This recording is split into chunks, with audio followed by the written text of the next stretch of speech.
So hello everyone and good evening सभी को। उम्मीद करता हूँ मेरी वॉइस प्रॉपर आ रही होगी सभी तक। एक बार कंफर्म कर देंगे। और आज का हमारा जो टॉपिक रहने वाला है that would be digestion and respiration. कल हम लोगों ने रिप्रोडक्शन चैप्टर पढ़ा था और आज हम लोग डाइजेशन और रेस्पिरेशन पढ़ने वाले हैं जो कि लाइफ प्रोसेसेस के तहत आते हैं। अगर मैं बात करूँ तो आपका एक बड़ा सा चैप्टर है जिसका नाम है लाइफ प्रोसेसेस, यानी कि लाइफ के लिए जो हमारे इंपॉर्टेंट प्रोसेस होते हैं उसमें चार इंपॉर्टेंट चीज़ें होती हैं। एक डाइजेशन होता है, दूसरा रेस्पिरेशन जिसको श्वसन तंत्र बोलते हैं, ठीक है, इसको पाचन तंत्र बोलते हैं, डाइजेस्टिव सिस्टम को। तीसरा होता है हमारा सर्कुलेटरी सिस्टम जिसको कि हम सर्कुलेटरी सिस्टम यानी कि जिसमें हम ब्लड सर्कुलेशन पढ़ते हैं। और चौथा होता है हमारा एक्सक्रीटरी सिस्टम। कल हम लोगों का टॉपिक रहेगा सर्कुलेटरी एंड एक्सक्रीटरी सिस्टम। आज जो हम लोग पढ़ने वाले हैं that would be about digestion and respiration. Alright, एक बार मैं चेक कर लेता हूँ सारी चीज़ें प्रॉपर हैं तो फिर स्टार्ट करते हैं।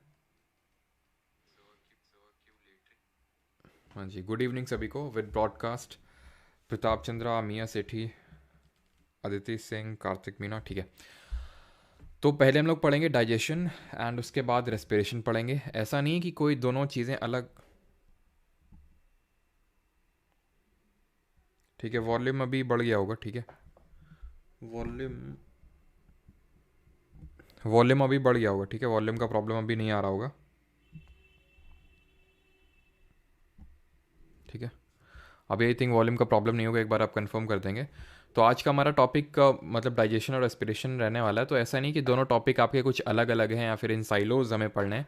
एक्चुअल में जो रेस्पिरेशन है वो डाइजेशन से ही लिंक्ड है आपका, ठीक है। रेस्पिरेशन आप तभी समझ पाएंगे जब आपको डाइजेशन अच्छे से समझ में आएगा। ऑलराइट, अभी भी कम है क्या? सिस्टम यानी कि जिसमें हम ब्लड सर्कुलेशन पढ़ते हैं और चौथा होता है प्रॉब्लम नहीं होगा, एक बार आप कंफर्म कर देंगे। तो आज का हमारा टॉपिक मतलब डाइजेशन और रेस्पिरेशन रहने वाला है। तो ऐसा नहीं कि दोनों टॉपिक आपके कुछ अलग अलग हैं। आई थिंक अभी तो वॉइस सही है ना? आज ये निखिल ने हमें कानपुर में देख लिया। अच्छा, आज तुम घर से बाहर ही नहीं निकले। तुमने कहाँ देख लिया अभी? हैं? अभी ओके, ठीक है।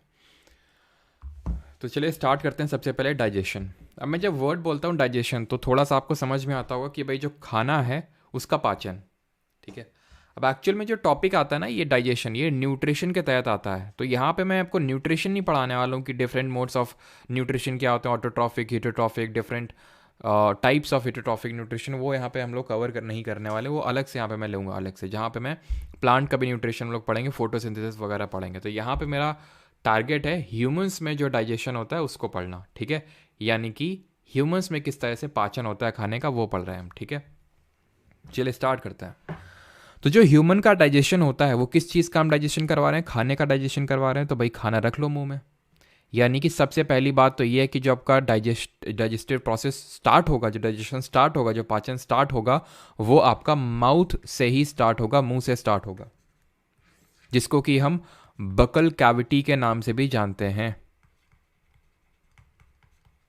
ठीक है।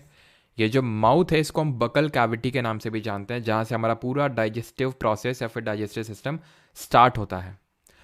अब इस माउथ में जो हमने खाना रखा, सबसे पहला जो काम होगा, क्योंकि अब जो देखो जो खाना है उससे हम खाते क्यों हैं? एनर्जी लेने के लिए, ठीक है। अभी हम देखेंगे ये पूरा क्लास के अंत तक हम एनर्जी बना डालेंगे डाइजेशन और रेस्पिरेशन के बाद।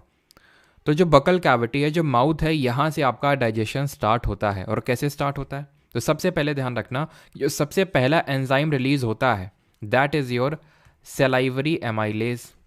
हमारे यहाँ पे सेलाइवरी ग्लैंड्स होते हैं मुंह में। यहाँ पे आप देख पा रहे होंगे ग्लैंड होते हैं, ग्रंथियाँ होती हैं जो कि सलाइवा, जिसको कि हम नॉर्मल बोल सकते हैं थूक, ठीक है। जो हम सलाइवा जो होता है, थूक होता है, तो उसमें बहुत इंपॉर्टेंट होता है। तभी हम बोलते हैं कि भाई जब आप सुबह सो के उठते हो तो उसको मतलब खाली बिना ब्रश किए हुए उसको मतलब पानी पीना चाहिए, सो दैट जो आपका सलाइवा है वो सलाइवा बहुत बताते हैं अच्छा होता है। जिसकी आंखें कमज़ोर हैं, आंखों में थोड़ा प्रॉब्लम रहता है, तो वो सलाइवा जो है अपनी आंखों में लगा सकता है, तो वो काफ़ी हेल्प करता है, ऐसे बताते हैं, ठीक है। तो ये जो एमाइलेज है जो सलाइवरी ग्लैंड्स ने रिलीज किया, इसको बोलते हैं सलाइवरी एमाइलेज। ये सलाइवरी एमाइलेज क्या करेगा? ये सबसे पहले तो जो भी आपका कॉम्प्लेक्स कार्बोहाइड्रेट है, जो कॉम्प्लेक्स कार्बोहाइड्रेट है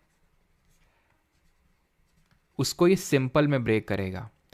अब जब हम प्लांट का न्यूट्रिशन पढ़ेंगे तो वहाँ पढ़ेंगे वो लोग न्यूट्रिशन लेते हैं फोटोसिंथेसिस के थ्रू, यानी प्रकाश संश्लेषण के थ्रू, और जो खाना स्टोर करते हैं वो लोग वो स्टार्च के रूप में स्टोर करते हैं, स्टार्च। तो एक्चुअल में हम खाना क्या खा रहे हैं, एक तरह से स्टार्च ले रहे हैं हम। जैसे फॉर एग्जांपल अगर मैंने कोई फल खाया या फिर मैंने कोई सब्जी खाई तो एक तरह से मैंने स्टार्च लिया, तो उस स्टार्च को एक तरह से उसने किस में ब्रेक किया, सिंपल स्टार्च को शुगर में ब्रेक किया, जो कि एक सिंपल फॉर्म ऑफ कार्बोहाइड्रेट होता है। शुगर क्या होता है, सिंपल फॉर्म ऑफ कार्बोहाइड्रेट ही है एक, ठीक है। और इसको भी मुझे वहाँ पे याद दिलाना, न्यूट्रिशन वाले में आपको पढ़ाऊंगा कि डिफरेंट फॉर्म्स ऑफ शुगर्स क्या होती है, मोनोसैकेराइड और डाइसैकेराइड, ये सब क्या होते हैं। अभी मैं आपको चाहता हूँ कि सिर्फ आपका फोकस डाइजेशन में रहे ताकि ये चीज़ आपको समझ आए, बिकॉज बहुत इंपॉर्टेंट है। तो स्टार्च ब्रेक हो रहा है शुगर में। स्टार्च एक तरह का कॉम्प्लेक्स कार्ब है और शुगर एक तरह का सिंपल कार्ब है, ठीक। तो सबसे पहला काम तो हो गया हमारा, जो डाइजेशन है वो स्टार्ट हो गया कहाँ से, माउथ से, फिर बकल कैविटी से। अब ये जो खाना है, ये खाना यहां पे आपका मौजूद है फेरिंग्स। लैरिंग्स और फेरिंग्स दोनों अलग अलग होते हैं। तो सबसे पहले ये खाना फेरिंग्स से पहुंचेगा, मुंह के बाद, दैट इज बकल कैविटी के बाद ये खाना फेरिंग्स में पहुंचेगा। और फेरिंग्स के बाद यहां पे जो आपको ये दिख रहा है लंबा सा स्ट्रक्चर, ये जो आपको स्ट्रक्चर दिख रहा है, ये स्ट्रक्चर, इसको बोलते हैं ईसोफेगस, ठीक है। इसको हम किस नाम से जानते हैं, ईसोफेगस बोलते हैं, ईसोफेगस। या फिर कॉमनली इसको हम बोल देते हैं क्या, फूड पाइप, क्योंकि इससे फूड जो है अब जाएगा अगले पार्ट में, जहां पे अगला पार्ट ऑफ डाइजेशन हमारा होगा। यहां पे कोई डाइजेशन नहीं हो रहा, ये बस लिंक कर रहा है खाने को, अब ये डायरेक्टली पेट तक पहुंचाएगा, स्टमक तक पहुंचाएगा। तो इसको हम फूड पाइप के नाम से भी जानते हैं, दैट इज भोजन नली के नाम से भी जानते हैं। अब ये डायरेक्टली जो खाना है, ये जो खाना है डायरेक्टली अब कहाँ पे जाएगा, कहाँ गया भाई मार्कर, ये खाना डायरेक्टली कहाँ पहुँचेगा, यहाँ पे पहुँचेगा, यानी स्टमक में पहुँचेगा, पेट में पहुँचेगा। तो पेट में क्या होगा सर, पेट में जल्दी से 2 एंजाइम रिलीज होंगे। अगर आपको याद आ रहा हो तो मैंने एंजाइम बताया था, एंजाइम क्या चीज़ होती है, एंजाइम कौन रिलीज करता है। तो एंजाइम हमारे रिलीज करते हैं जो एक्सोक्राइन ग्लैंड्स होती हैं, बाह्य स्रावी जो ग्रंथियां होती हैं वो रिलीज करती हैं।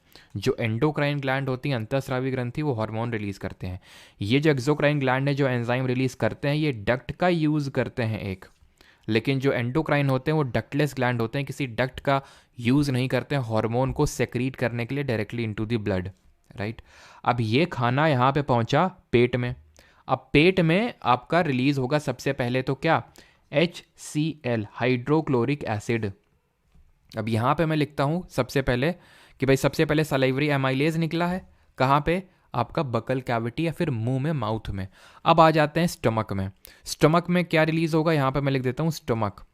तो स्टमक में आपकी 2 चीज़ें रिलीज होंगी। तो पहली है आपकी हाइड्रोक्लोरिक एसिड, इन शॉर्ट में HCl लिख रहा हूँ, इतना तो आपको समझ में आता होगा। अब HCl का मेन पता है 2 फंक्शंस हैं। पहला, एक्चुअल में ये क्या है HCl, इसी को हम बोलते हैं गैस्ट्रिक जूस, इसी को ही हम बोलते हैं क्या, गैस्ट्रिक जूस के नाम से जानते हैं, गैस्ट्रिक जूस। और तभी जब हम बहुत ज़्यादा खाना खा लेते हैं तो बहुत ज़्यादा HCl रिलीज होता है और इसीलिए हम बोलते हैं कि हमारे पेट में एसिडिटी डेवलप हो गई। रीज़न इसका ये है कि हाईली एसिडिक होता है ये। इसका जो pH वैल्यू होता है, अभी तो मैंने आपको pH वगैरह कुछ पढ़ाया नहीं, क्या चीज़ होती है, केमिस्ट्री भी पढ़ी नहीं हम लोगों ने, बट फिर भी अगर आपको पता है pH वैल्यू क्या, pH स्केल क्या होती है, तो आप थोड़ा सा इस पर आइडिया लगाने की कोशिश करिए कि pH 1.6 का मतलब है हाईली एसिडिक, बहुत अम्लीय होता है। तो सबसे पहले ये इसका एसिडिटी का रोल ये होता है, मतलब इतना ज़्यादा एसिडिक होता है कि जितने भी हमारे हार्मफुल बैक्टीरिया खाने के साथ अंदर आ गए हैं। अब जैसे कि तुम कहीं गए, कचौड़ी खा रहे हो हैं, कचौड़ी में मान लो कुछ बैक्टीरिया है। अब रोड साइड जो हम फूड खाते हैं, स्ट्रीट फूड, तो उसमें उतना हाइजीनिक नहीं रहता है, या फिर या तो हमारी वजह से या फिर जो बेच रहा है उसकी वजह से। तो जो हार्मफुल बैक्टीरिया, तो सर फिर हमें बीमारी क्यों होती है? अरे भाई एक लिमिट होती है, कैपेसिटी होती है बॉडी को, बॉडी की कैपेसिटी होती है। अब HCl ने मार दिया, ठीक है, रही कुछ जो बची कसर है उसमें उसको WBC ने पूरा कर दिया, वाइट ब्लड सेल ने, ठीक है, श्वेत कणिका ने, लेकिन फिर भी कुछ बच जाते हैं जो हमें फीवर या फिर हमें और भी डिजीज कॉज कर देते हैं, ठीक है। तो हार्मफुल बैक्टीरिया को किल करना इनका एक तो काम होता है, पहला रोल। दूसरा इनका काम ये होता है कि मीडियम को acidic banana, so that stomach के द्वारा दूसरा जो एंजाइम रिलीज किया जाता है वो प्रॉपर तरह से फंक्शन कर सके, और उसका नाम है पेप्सिन। उसका नाम क्या है? पेप्सिन। और ये पेप्सिन का क्या रोल होता है? पेप्सिन का जो मेन रोल होता है वो ये होता है कि ये प्रोटीन को अमीनो एसिड्स में ब्रेक करने का काम करता है। प्रोटीन को अमीनो एसिड में ब्रेक करने का काम करता है, लेकिन ये तभी ये काम कर सकता है जब इसको पेट के अंदर मीडियम एसिडिक मिलेगा। वो कौन करेगा काम? HCl करेगा। एक तो उसने हार्मफुल बैक्टीरिया को मारा और मीडियम को एसिडिक बनाया, सो दैट उसका भाई पेप्सिन काम कर सके, प्रोटीन को अमीनो एसिड में ब्रेक कर सके। अब क्योंकि ये जो HCl है हाईली एसिडिक है, बहुत ज़्यादा अम्लीय है, इसकी वजह से होगा क्या? इसकी वजह से ये होगा कि जो पेट है हमारा, इसकी इतनी जो डेलिकेट लाइनिंग है, व्हेन आई से डेलिकेट लाइनिंग का मतलब है बहुत ही सॉफ्ट है, बहुत ही नाजुक है, तो इतना ज़्यादा एसिडिक है, नींबू से भी ज़्यादा एसिडिक है, तो इसको प्रोटेक्ट तो करना पड़ेगा।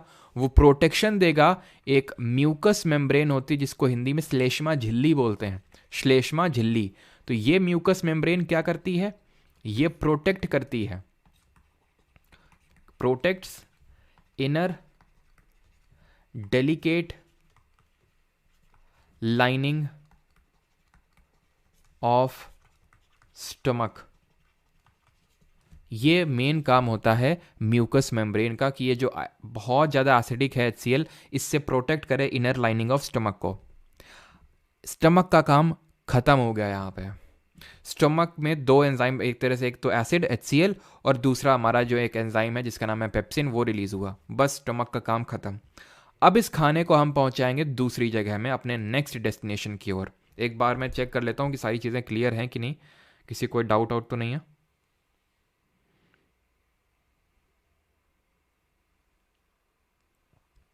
हाँ जी, ठीक।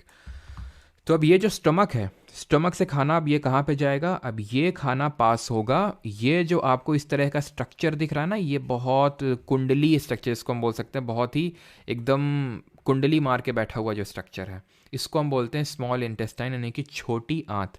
लेकिन ये खाना जाएगा कैसे वहाँ पे? अब ये खाना यहाँ पे आया था, डायरेक्टली निकल जाता वहाँ पे, किसी ने रोक के रखा होगा ना। तो यहाँ पे ये जो ग्रीन पार्ट दिख रहा है ना, ग्रीन हरा हरा, इसको बड़ी आंत बोलते हैं, लार्ज इंटेस्टाइन। इसके पीछे छिपी हुई हैं स्फिंक्टर मसल्स। क्या छिपी हुई है? स्फिंक्टर मसल्स छुपी हुई हैं। ये मसल्स क्या करेंगी? ये अलाउ करेंगी, allows food to pass from stomach to intestine, small intestine, छोटी आंत में खाना यही भेजेगा कि भाई तुम्हारा काम हो चुका है, अब तुम निकल लो यहाँ से, अब तुम चलो स्मॉल इंटेस्टाइन के पास, छोटी आंत के पास। और ये जो छोटी आंत है, लेट मी टेल यू, ये जो आपको स्मॉल इंटेस्टाइन दिख रही है, यहाँ पे आपका कंप्लीट डाइजेशन होता है। अभी तक पूरा डाइजेशन नहीं हुआ है, थोड़ा ही तो हुआ था बकल कैविटी में, जहाँ पे कॉम्प्लेक्स कार्ब सिंपल कार्ब में ब्रेक हुआ। ईसोफेगस का तो कोई रोल था ही नहीं डाइजेशन, बस इतना था। रोल है, नो डाउट रोल है। रोल ये कि खाने को पहुंचाना पेट के, लेकिन कोई एंजाइम वगैरह रिलीज नहीं हुआ था इसने।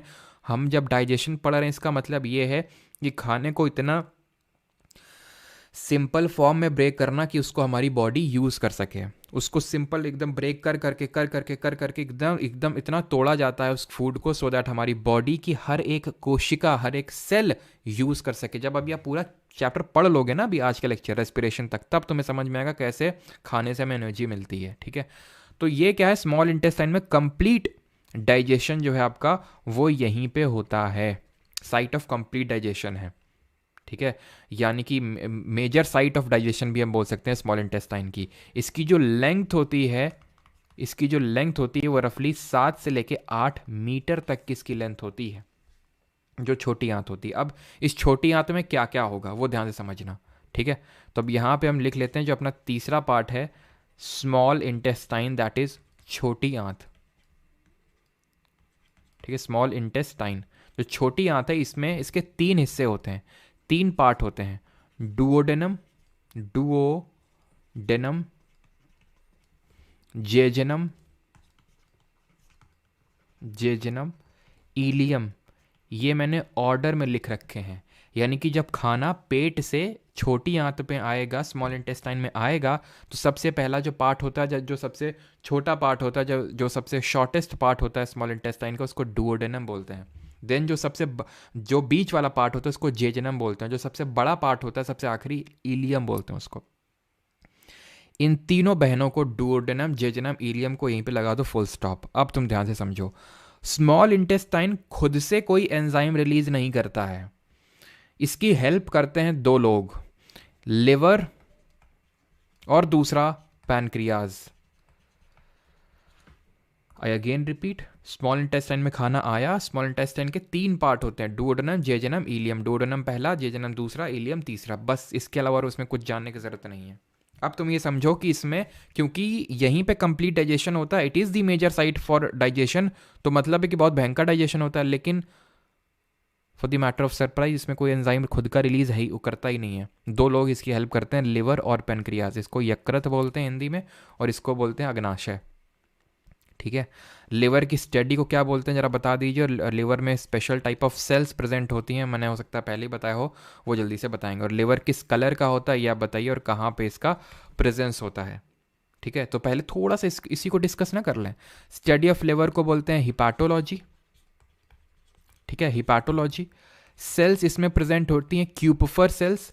ये जो क्यूपफर सेल्स होती हैं इसको पावर ऑफ रीजेनरेशन देती हैं। कल हम लोगों ने डिफरेंट फॉर्म्स ऑफ रिप्रोडक्शन पढ़े थे। एसेक्सुअल फॉर्म ऑफ रिप्रोडक्शन में हमने रीजनरेशन पढ़ा था, उसका एक एग्जाम्पल कोट करिए। कलर की अगर बात करेंगे तो रेडिश ब्राउन होता है इसका कलर। कैसा होता है? रेडिश ब्राउन होता है।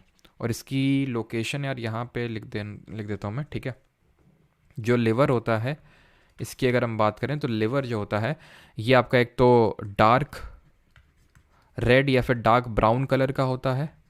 ठीक है, इसकी स्टडी को हिपाटोलॉजी बोलते हैं। ये आपका राइट साइड ऑफ एब्डोमेन में लोकेटेड होता है, राइट साइड ऑफ एब्डोमेन में लोकेटेड होता है। इसमें आपकी क्यूपफर सेल्स होती हैं। ये आपका लार्जेस्ट ग्लैंड होता है, सबसे बड़ी ग्रंथि होती है। क्लियर इतनी चीज़? ये हैं कुछ चीज़ें लिवर के रिगार्डिंग। यहां से मैं सारी चीज़ें हटा देता हूं। ठीक है, चलिए। तो लिवर जो है क्या करता है, लिवर एक यहाँ पे एंजाइम सेक्रीट करता है। लिवर का यहाँ पे क्या रोल है? लिवर एक एंजाइम सेक्रीट करता है जिसको हम बोलते हैं बाइल जूस, पित्त का रस बोलते हैं। ये जो पित्त का रस है, ये या फिर ये पित्त का रस, ये पित्ताशय की जो थैली होती है उसमें स्टोर करके रखता है। ये जो आप डार्क रेड या फिर डार्क ब्राउन कलर का जो स्ट्रक्चर देख रहे हैं बड़ा सा, ये है लिवर। और ये जो ग्रीन कलर का पार्ट आप देख रहे हैं इसको बोलते हैं गॉल ब्लैडर। और इसी जो गॉल ब्लैडर है जिसको कि हम पित्ताशय की थैली बोलते हैं, इसी में ये एक एंजाइम भर के रखता है जिसको बोलते हैं बाइल जूस, पित्त का रस। इसको ये तो यहाँ पे भर के बस रखा हुआ है, फेंक के कौन मारता है? लिवर मारता है। कहाँ पे मारेगा? स्मॉल इंटेस्टाइन यानी कि छोटी आंत में। अब ये बाइल जूस जो फेंक के मारा, इसके 2 फंक्शन होते हैं। जैसे HCl के 2 फंक्शंस थे, वैसे बाइल जूस के भी 2 फंक्शंस हैं। HCl मीडियम को एसिडिक बना रहा था, भाई साहब मीडियम को बेसिक बना रहे हैं। HCl मीडियम को एसिडिक बना रहा था सो दैट पेप्सिन भैया उस फंक्शन कर सकें, प्रोटीन को अमीनो एसिड में ब्रेक कर सकें। इनका भी कुछ वही रोल है, अभी बताते हैं। एंड बाइल जूस का जो दूसरा फंक्शन है that is emulsification of fats. Emulsification of fats. Emulsification of fats का मतलब क्या हुआ? इसका मतलब आप बोल सकते हैं कि जो वसा है उसका पातलीकरण हो रहा है। मतलब कि ये है कि वो जो वसा है, जो फैट है, वो छोटे छोटे फ्लैट के, जो बड़े बड़े फैट के ग्लोब्यूल्स हैं, वो छोटे छोटे फैट के ग्लोब्यूल्स में टूट रहे हैं। यानी कि फैट का पूरा डाइजेशन नहीं हो रहा, फैट पूरी तरह से टूट नहीं रहा है अभी। फैट तो बस अभी छोटे छोटे फैट के ग्लोब्यूल्स में टूटा है। अब जो आगे का काम है वो पैनक्रियाज का होगा। पैनक्रियाज जो है, पैनक्रियाटिक जूस फेंक के मारते हैं। ठीक है, यहां पे मैं इस तरह से लिख देता हूं, ये हैं आपके पैनक्रियाज। एक सेकंड रुकिएगा।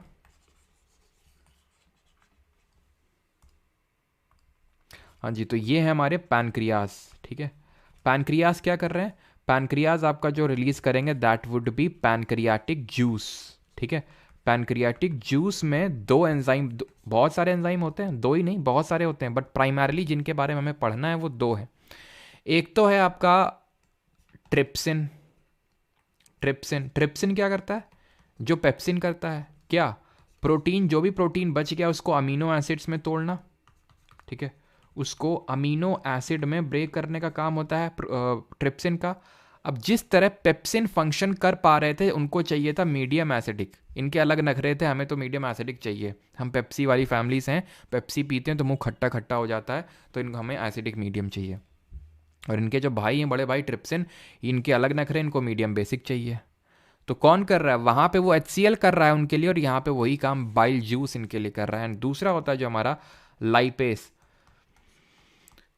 लाइपेस का काम होता है फैट के जो छोटे छोटे ग्लोब्यूल्स हैं, पूरे उस फैट को पूरी तरह से फैटी एसिड में तोड़ देना। यानी कि जो हमारा कार्बोहाइड्रेट है वो एक तरह से शुगर या फिर ग्लूकोज में तब्दील होता है, फैट जो होता है फैटी एसिड में टूटता है, एंड प्रोटीन अमीनो एसिड में टूटता है।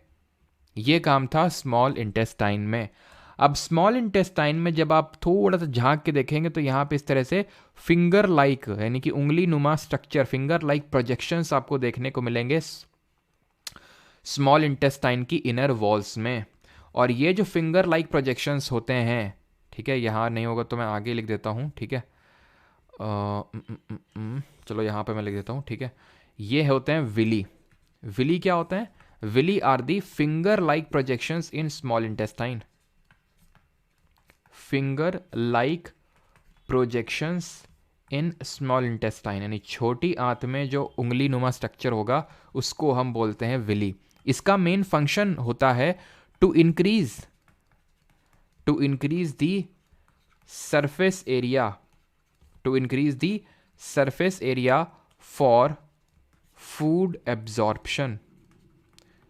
क्योंकि अब जो फैट है वो फैटी एसिड में टूटा, प्रोटीन अमीनो एसिड्स में टूट गया, यानी कि बहुत हद तक डाइजेशन हो चुका है, अब एब्जॉर्प्शन भी तो होगा उस फूड का। तो विली जो है हमारी फिंगर लाइक प्रोजेक्शन है जो इसको एब्जॉर्ब करके अब ब्लड तक पहुंचाएंगे। और ये ब्लड जो है इस खाने को अभी खाना तो टूट गया ना, सिंपल, एकदम सिंपल जो टूट सकता था टूट गया है वो, अब वो ग्लूकोज के रूप में वो टूटा है, उसको अब हर सेल तक पहुंचाया जाएगा ब्लड के द्वारा। और वो हम अभी आगे पढ़ेंगे रेस्पिरेशन में कैसे वो अब वहाँ से एनर्जी बनेगी। तो विली ये फिंगर लाइक प्रोजेक्शंस हैं जो कि स्मॉल इंटेस्टाइन में होंगे, जो कि सरफेस एरिया, पृष्ठीय क्षेत्रफल को बढ़ाएंगे सो दैट फूड एब्जॉर्प्शन, जितना ज़्यादा ज़्यादा फूड एब्जॉर्प्शन हो सके उतना हो सके, ठीक है। तो ये हमने फंक्शन पढ़ लिया। अब ये खाना जाएगा, ये हरा हरा जो पार्ट आपको दिख रहा है, इस हरे वाले हिस्से को बोलते हैं क्या? इस हरे वाले पार्ट को बोलते हैं लार्ज इंटेस्टाइन, यानी कि बड़ी आंत बोलते हैं इसको, ठीक है। इसको बोलते हैं लार्ज इंटेस्टाइन, यानी कि बड़ी आंत। इसकी जो लेंथ होती है रफली 1 to 2 मीटर होती है, 1 से 2 मीटर होती है। स्मॉल इंटेस्टाइन 7 से 8 मीटर, लार्ज इंटेस्टाइन 102 मीटर। तो बात ये आती है इसको लार्ज क्यों बोलते हैं? क्योंकि लार्ज है ना, इसलिए बोलते हैं। स्मॉल इंटेस्टाइन छोटी है, देखिए छोटी है, लार्ज वाली कितनी बड़ी है। लेंथ की अगर बात करें तो स्मॉल इंटेस्टाइन की लेंथ ज़्यादा और लार्ज इंटेस्टाइन की लेंथ कम है। जब हम बात करते हैं लार्ज इंटेस्टाइन की, तो इसके क्या रोल्स हैं, इसके क्या फंक्शंस हैं? अगर हम बात करें कि जो लार्ज इंटेस्टाइन है इसका क्या फंक्शन है, इसके ज़्यादा कुछ फंक्शंस नहीं है। इसमें बस ये इसका सबसे बड़ा, इसका सबसे लॉन्गेस्ट पार्ट होता है, इसका कोलोन बोलते हैं, कोलोन। ये वाटर को एब्जॉर्ब कर लेता है, क्योंकि पूरा खाना एकदम जो खाने से निचोड़ना था वो निचोड़ चुका है, अब वेस्ट प्रोडक्ट बचा है, मतलब ऑलमोस्ट वेस्ट बोल सकते हैं। तो फाइनल जो डाइजेशन है या फिर फाइनल जो वाटर को रिमूव कर लेता है एक तरह से, जो हमारा खाना स्मॉल इंटेस्टाइन में डाइजेस्ट हो चुका है उसमें थोड़ा बहुत वाटर होगा, तो उस वाटर को एक्सट्रैक्ट कर लेगा, वाटर को एब्जॉर्ब कर लेगा। वाटर एब्जॉर्प्शन का इसका मेन रोल होता है कोलोन का। एंड इसके बाद जो है खाना यहाँ पे एनस के थ्रू पास आउट हो जाएगा। यहाँ पे ये होता है आपका पूरा कोलोन, यहाँ पे होता है आपका सीलम, ठीक है, और यहाँ पे होता है जो कि आपको जानने की ज़्यादा ज़रूरत है नहीं, वो थोड़ा सा लुब्रिकेशन प्रोवाइड करता है, और ये होता है आपका अपेंडिक्स। ये अपेंडिक्स हमारा एक वेस्टिजियल ऑर्गन है बॉडी में, और मैंने आपको पहले बता रखा है कि what are these vestigial organs. Vestigial organs वो होते हैं जिनका कोई रोल नहीं है हमारी ह्यूमन बॉडी में, अगर उनको हटा भी दिया जाए तो भी कोई फ़र्क नहीं पड़ेगा। एक तो अपेंडिक्स हो गई, कॉकिक्स बोन हो गई स्पाइनल कॉर्ड के एकदम टिप पे, हमारा कान में जो पिन्ना हो गया, इन सब का कोई रोल नहीं होता है, ठीक है। अगर इनको हटा भी दिया जाए तो भी कोई फ़र्क ज़्यादा पड़ेगा नहीं। तो ये हमारा एक तरह का वेस्टिजियल ऑर्गन है। अब किसी को यहाँ तक कोई डाउट हो तो पूछ ले, और फिर हम यहाँ पे पढ़ते हैं respiratory system. But before that कि हमारा एलिमेंट्री कैनाल क्या चीज़ होती है उसको मैं बता देता हूँ सबसे पहले, एंड तब हम बढ़ते हैं रेस्पिरेशन की तरफ। तब आपको समझ में आएगा ये खाना गया कहाँ एक्चुअल में, और ये खाना कैसे एनर्जी में तब्दील हुआ। एक बार कंफर्म कर दें, किसी कोई डाउट तो नहीं है? एक चीज़ मैं ऑब्जर्व कर रहा हूँ कि जब से ये आईपीएल चालू हुआ तब से थोड़ी स्ट्रेंथ घट गई है ना। चलो कोई नहीं, सबकी अपनी अपनी मर्जी। हाँ तो होता ही क्यों है? होता इसलिए है क्योंकि जैसे पहले यूज़ में था, अब हमें पता है ना, हम होमोसेपियंस से इवॉल्व हुए हैं। तो जैसे पहले पूंछ हुआ करती थी, तो पूंछ का काम था, और पूंछ धीरे धीरे धीरे धीरे एवोल्यूशन में छोटी हो गई। ठीक है, अब उसका कोई काम है नहीं, वही कॉकिक्स बोन बन गई। एलिमेंट्री कैनाल, जिसको आहार नली बोलते हैं, ये वो पार्ट है जहाँ जहाँ खाना जाता है, आपका आहार नली। तो ये कौन कौन से पार्ट हैं? सबसे पहले तो सर आपका माउथ ही है, जहाँ पे आपने खाना रखा था, बकल कैविटी भी आप बोल सकते हैं। देन हमारा ये खाना फैरिंग्स में गया था। देन ये खाना हमारा ईसोफैगस, जिसको कि हम फूड पाइप बोलते हैं, वहाँ पे गया था। ईसोफैगस के बाद ये कहाँ पे गया था? खुद से आप एकदम अपने दिमाग में इसको रिकॉल करिए। स्टमक, स्टमक में क्या हुआ था? HCl। पहले तो माउथ में सलीवरी एमाइलेज रिलीज हुआ था, जिसने कि कॉम्प्लेक्स का आपको सिंपल में ब्रेक किया था, स्टार्च को शुगर में ब्रेक किया था। स्टमक में क्या हुआ था? मेन दो चीज़ें हुई थी। एक तो HCl रिलीज हुआ था, which is nothing but the gastric juice which makes the medium acidic, so that the so that the pepsin could function and it could break the protein into the amino acids. And HCl का दूसरा role होता है कि ये जो harmful bacteria होते हैं, क्योंकि इतना ज़्यादा एसिडिक होता है, बेचारे मर जाते हैं वो, अगर इतना ज़्यादा एसिडिक होता है तो। ठीक है, मीडियम। अब स्टमक से ये खाना कहाँ पे जाता है सर? स्फिंक्टर मसल्स अलाउ करते हैं इसको to pass on to the small intestine, यानी कि छोटी आंत में इसको पास होने के लिए भेजती हैं। अब ये स्मॉल इंटेस्टाइन के तीन पार्ट होते हैं, डुओडेनम, जेजुनम, इलियम। डुओडेनम सबसे शॉर्टेस्ट होता है, सबसे पहले होता है। इलियम सबसे बाद में होता है, सबसे लंबा पार्ट होता है इसका। यहाँ पे सर क्या क्या होता है? यहाँ पे एक्चुअल में हमारा जो लिवर है वो बाइल जूस फेंक के मारता है, जो कि वो गॉल ब्लैडर में, ऐसे याद करो, गाल में भर के रखे हुए, गॉल ब्लैडर में भर के रखे हुए, पित्त की थैली में भर के रखे हुए पित्त के रस को, यानी बाइल जूस को उसने स्टोर करके रखा हुआ है वहाँ पे। अब ये जो बाइल जूस है, ये लिवर उसको फेंक के मारेगा स्मॉल इंटेस्टाइन में। लिवर की अगर बात करें तो स्टडी हिपाटोलॉजी, क्यूब सेल से बना हुआ है, which gives it the power of regeneration. Dark brown colour का स्ट्रक्चर होता है इसका, मतलब कलर होता है, और ये right part of the abdomen में लोकेटेड होता है ये। ठीक है, and it is the largest gland in the human body. तो बाइल जूस को सेक्रीट करने का काम होता है इसका, जो मीडियम को बेसिक बनाता है एंड इमल्सिफिकेशन ऑफ फैट करता है, सो दैट अभी आगे जो पैनक्रियाटिक जूस, पैनक्रियाज जो कि सेकेंड लार्जेस्ट ग्लैंड है, दूसरी सबसे बड़ी ग्रंथि है, मानव ग्रंथि। यहाँ पे अगर आप देख पा रहे हो, ये जो हरा हरा सा लीफी लाइक स्ट्रक्चर दिख रहा है, जो शेड, हल्का सा शेड सा लग रहा है पीछे, स्टमक के पीछे, ये पैनक्रियाज है। और ये हमने पढ़ा था, किस तरह का ग्लैंड है ये सर? कमेंट में आप बताना चाहेंगे किस तरह का ग्लैंड, एंडोक्राइन की एक्सोक्राइन? तो अभी तो आप पढ़ के समझ पा रहे हो कि हाँ भाई, एंजाइम रिलीज किया है इसने, पैनक्रियाटिक जूस, जो कि एक एंजाइम है, तो ये डेफिनेटली एक्सोक्राइन होगा। बट एक्चुअल में हमने पढ़ा था ये मिक्स्ड ग्लैंड होता है, एक्सोक्राइन की तरह फंक्शन करता है, एंडोक्राइन की तरह। बिकॉज एक्सोक्राइन की तरह फंक्शन करता है जब वो एंजाइम रिलीज करता है, जैसे पैनक्रियाटिक जूस, और एंडोक्राइन की तरह फंक्शन करता है जब वो इंसुलिन और ग्लूकागॉन जैसे हार्मोन रिलीज करता है। इंसुलिन का फंक्शन होता है ग्लूकोज लेवल को नीचे करना, ग्लूकागॉन का क्या मेन काम होता है? ग्लूकोज लेवल को, शुगर लेवल को ऊपर करना। ये हार्मोन्स होते हैं जो पैनक्रियाज रिलीज करता है, दैट इज़ वाई वो हमारा मिक्स ग्लैंड होता है। तो ये सब स्मॉल इंटेस्टाइन में हुआ था।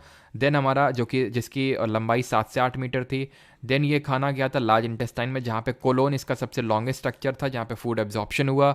एंड देन इसके बाद ये जो है एनस, जिसको हिंदी में गूदा बोलते हैं, वहाँ पे ये खाना चला गया एंड यहाँ से पास आउट हो गया, वेस्ट।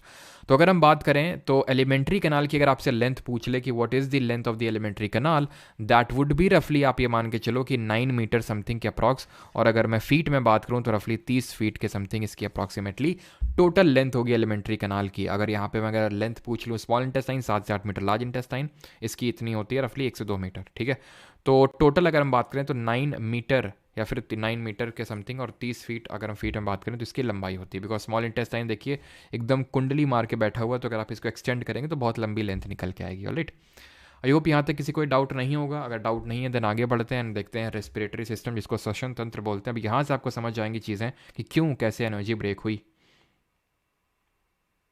ठीक है, एंड अब ये स्टार्ट करने से पहले मैं अर्ज करूँगा आपको एक डीप ब्रीद लें, और उसका रीज़न भी है, तभी आपको समझ में। अगर आप डीप ब्रीद नहीं लेंगे ना तो रेस्पिरेटरी सिस्टम समझ ही नहीं आएगा, क्योंकि स्टार्ट ही ये ब्रीदिंग से होता है।